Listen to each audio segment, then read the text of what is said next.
Hello, my friends, and welcome back. Thank you for being with me again today.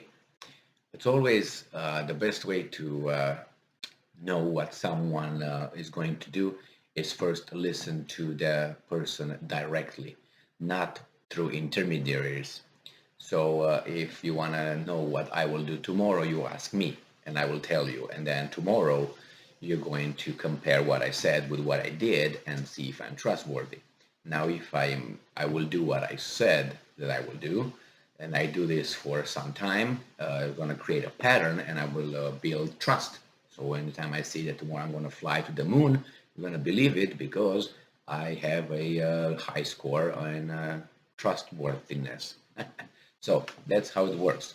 The thing is, many times we hear about certain policies of certain countries by being told, reported by, and explained by an expert or analyst how things are, and he gives a little spin. A little spin could mean a lot of things. It's like you shoot your weapon or your bow and a weapon, and you shoot and you put your scope. If you have a scope, you use it. Now that thing, the further it goes, if you got 1 degree an angle, error, that, let's say at 500 meters or 500 yards, let's say, it's not gonna be only one. That little 1% error is gonna turn into, I don't know, maybe 10 meter error difference. So you're gonna be missing the target 10 meters to the side. So that's how a little spin of 1% could have big ramifications in the future, or even in the understanding of the situation. So that's why you have to be precise and simple and direct in your conversation. Because if you beat around the bushes and you give generalities, you don't know what it is. And I'm going to give you two very good examples, or more than two. One, let's get the former President Barack Obama. He used to say, change and hope. But who doesn't want to change? I want change, but wait a second, my change could be very different from your change, your idea of what change you want. And hope. Hope for what? Hope to become what? God? Hope to do what? To invade that country? What hope in what? In a better life. What's a better life? My better life could be different than yours. So you see generalities. Or when they say, do the right thing. What's the right thing? A criminal's right thing is different than a non-criminal right thing, if you know what I mean. A person who likes to go fishing, the right thing is a certain thing, another person is a different thing, because that's how we are. So I want details and direct and straight. Obviously, politicians sometimes cannot say that, and they're weasels because they have to give it like that. So in case they're questioned later about the outcome, they can say, oh, actually, you just misinterpreted my words. This is what I meant. And he clarifies a little bit more. Why? He always needs routes to go left or right. He's like, someone shoots at him all the time. That's how he feels. And then shoots at him, pop, he can go left, he can go right. It's not like he didn't put himself on straight line and say, you know what, this is what I say, this is gonna be. No, because when the bullet comes, you have to do something about it. But no, these guys just dodge it. Whoop, another one, whoop, another one. So this is the weasel style.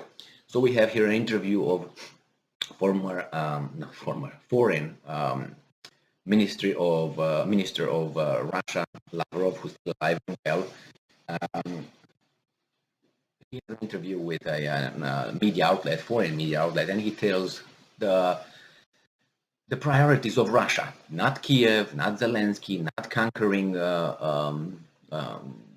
Ukraine, not bombing the cities of Ukraine to flat them out. You see, he's saying that. Now you can say, well, one thing is saying, the other thing is doing it. Well, I didn't find yet any evidence, not any evidence.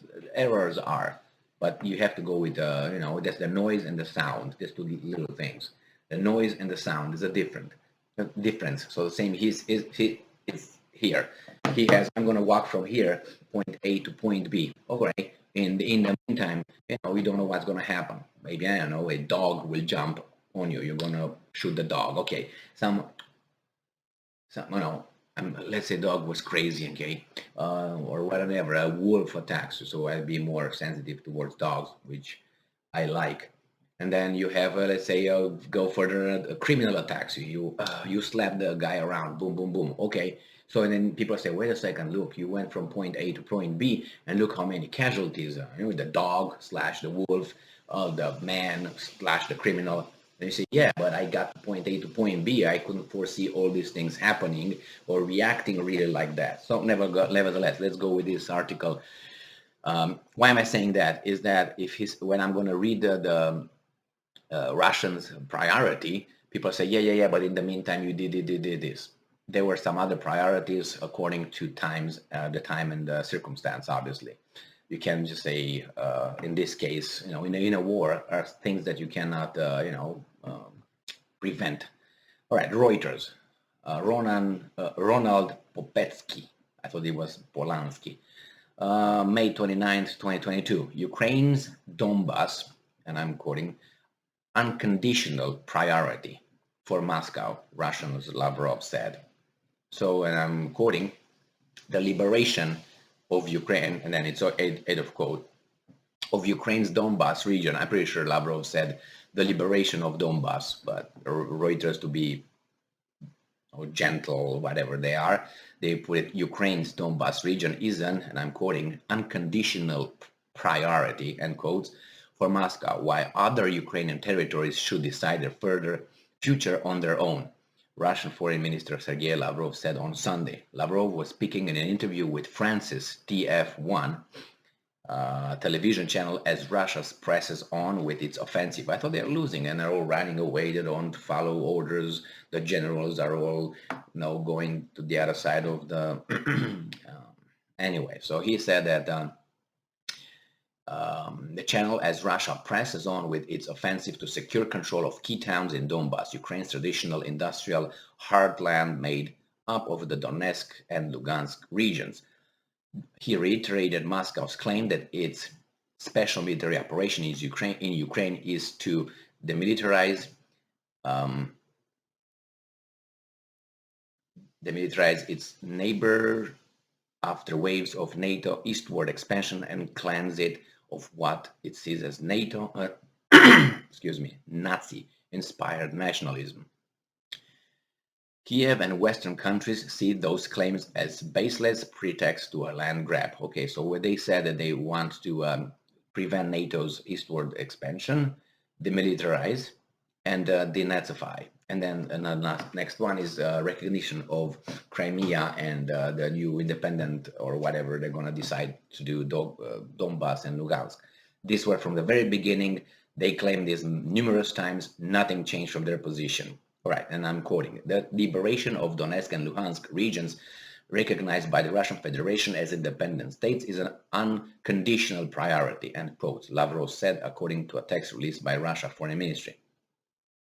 For the rest of the territories in Ukraine, he said, and I'm quoting, I do not believe that they will be happy to return to the authority of the neo-Nazi regime that had proven it in Russophobic in essence. It is Russophobic in essence. These people must decide for themselves.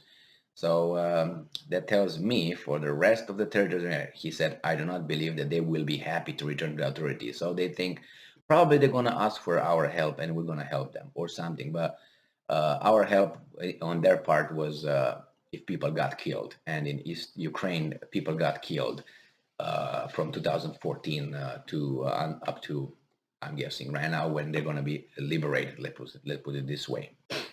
So Russia's incursion, he said, became inevitable after Western countries failed to heed what he described as warnings about Ukraine's disregard for and military attacks on its Russian-speaking citizens. So they failed to heed what he described as warnings about Ukraine's disregard for and military attacks on its Russian military Russian-speaking citizens. Yes, they attacked the east side and they wanted to break away. They say, no, we're not going to let you. Yeah, we are. Okay, we're going to send the army. Well, we're going to defend ourselves. Russia, please help. And that's how it works. And Russia helped first with, I don't know if it was any advisors, but weapons there were probably. And then it says here, in recent weeks, Ukraine has denied making any such attacks. So how in the hell those guys died in East Ukraine? In recent weeks, Russia has focused its drive on Donbas after pulling back from a failed advance on Kiev and other Ukrainian regions. As I said, they never intended to do anything with Kiev. They just kept one of Ukraine's military arm stationed there, thinking they're going to invade Kiev. And they took care of stuff in the eastern side of Ukraine. And once they're done with that, they're going to go next, which Kiev is not the goal. Why should I post another video regarding that? What's the goal of getting Kiev? Send a few rockets and you're done with that, if that's the point. And if you're so criminal-minded as you're portrayed, Russians. So, and then I have here a quotation again. Yes, people are being killed, Lavrov said.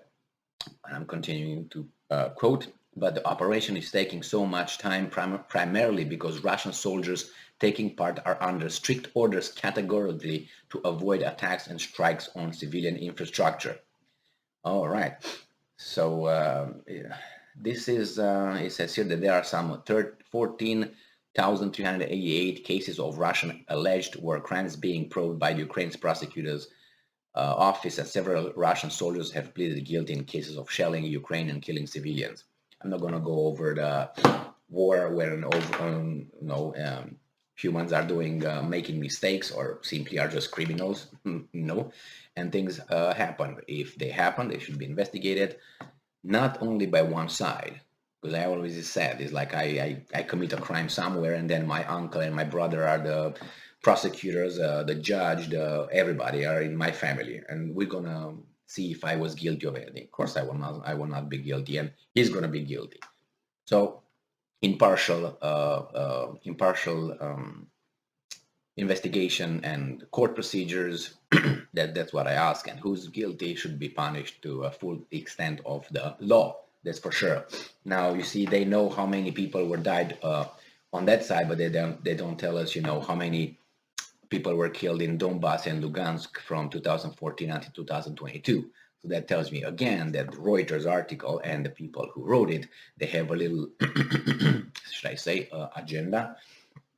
So yeah, because the Russians claim it's between 12,000 to 15,000 Russian-speaking Ukrainians, or living Ukrainians in the East, that died between 2014 and 2022. But you don't hear that. That's why Putin said that's a genocide right there. Everybody was, what are you doing about that? Nah. But it's genocide on the other side. You see how things are? So if you're fair, if you look for the truth, and then you're just. Without these things, what are you going to do?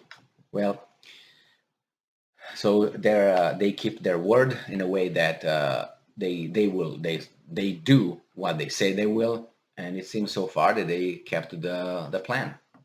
No Kiev, no conquering Ukraine, not killing Zelensky. Those were not part of the plan. They said those are four of our requirements, and this is our goals. And we talked about them many, many times. And you guys, even Western countries, ignored us. So we took action. We said, okay, that's it. We drew the line about 2 weeks ago. Now it's done. Or how many times they said that, and they didn't care. And NATO, right? All right. Thank you very much for being with me again today. Stay strong, stay smart, look for the truth, and be just.